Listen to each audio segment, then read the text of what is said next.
lahirnya pembawa rahmat.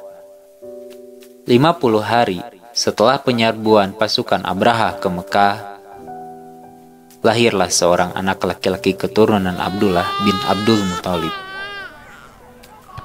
Peristiwa ini terjadi pada hari Senin, 12 Rabiul Awal 571 Masehi. Putra Abdullah ini bukanlah anak laki-laki biasa karena telah ditakdirkan sebagai utusan pembawa rahmat. Satu riwayat menyebutkan bahwa Rasulullah Shallallahu Alaihi Wasallam bersabda, "Aku adalah doa moyangku Ibrahim dan kabar gembira yang disampaikan oleh Isa alaihi salam. Ketika ibuku tengah mengandungku, ia melihat seakan-akan ada cahaya yang keluar dari dirinya, dan kemudian menerangi istana-istana Busra di negeri Syam. Meskipun tidak diakui kesahihannya, ada riwayat yang cukup masyhur menyebutkan tanda-tanda kenabian yang mengiringi kelahiran Rasulullah. Beberapa riwayat menuturkan bahwa saat Rasulullah lahir, 14 teras istana Khosrow di Persia roboh. Api yang biasa disembah penganut ajaran Majusi padam. Air danau Sawat menjadi surut dan tempat-tempat pemujaan berhala di sekelilingnya runtuh. Anak yatim dicintai Allah Subhanahu wa Ta'ala.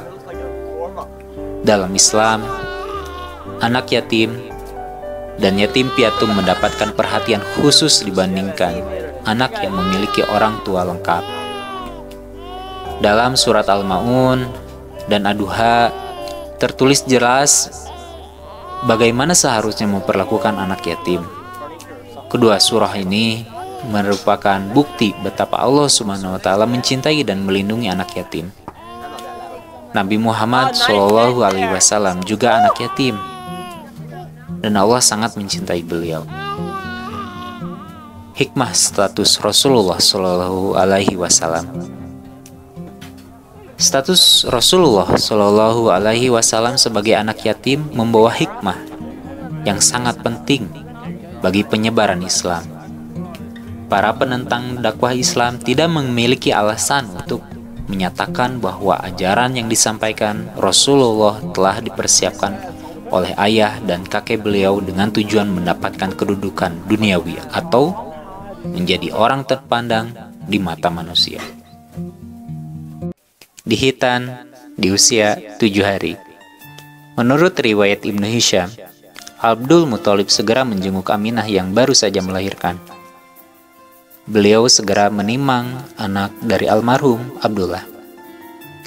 Beliau tahu bahwa kelak cucunya ini akan menjadi manusia yang memiliki peranan yang besar. Sang kakek segera memboyong cucunya masuk Ka'bah, seraya berdoa dan bersyukur kepada Allah Subhanahu wa Ta'ala. Ada perbedaan pendapat mengenai masalah khitan atau sunat Muhammad Sallallahu Alaihi Wasallam. Sebagian ulama mengatakan Muhammad terlahir dalam keadaan telah dikhitan. Ada pula yang mengatakan bahwa Abdul Muthalib mengkhitan Muhammad saat berusia 7 hari. Setelah itu, Abdul Muthalib mengadakan perjamuan khusus dengan mengundang pembesar Quraisy. Abdul Muthalib mengumumkan bahwa nama cucunya adalah Muhammad. Mendengar itu, pembesar Quraisy terkejut dan menanyakan, mengapa Abdul Muthalib tidak menamai cucunya dengan nama nenek moyang mereka? Abdul Muthalib menjawab bahwa beliau ingin agar cucunya itu dipuji oleh penduduk bumi dan mendapat pujian di langit.